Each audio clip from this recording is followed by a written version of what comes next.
Guys, ito pala yung ginawa naming fence at saka gate. Ang size pala, ang height ng fence na ito ay 8 feet at ang haba ay 200 linear foot. Ang ginamit naming poste dito guys ay 6 by 6 at ang mga distance ng poste ay 6 feet. Ngayon guys, natapos na namin yung isa naming project na fence at saka gate. Ang haba pala nito guys ay 200 linear foot at ang height naman ay 8 foot. So ito guys ay custom made. Kinustomize namin ito. At ipapakita ko sa inyo at ililibot ko kayo. Yan.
Okay guys, kung sakaling kailangan ninyo ng tulong ko katulad nito, basement, washroom, kitchen, fence at iba pa, ito ang contact number ko dito sa Toronto, Canada.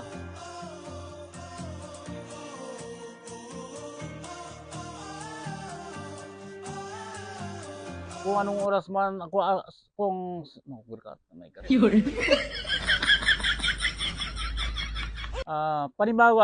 panibagong sandali. Hello guys, good morning. Good morning sa inyong lahat dyan at kung anong oras man kayo naroon,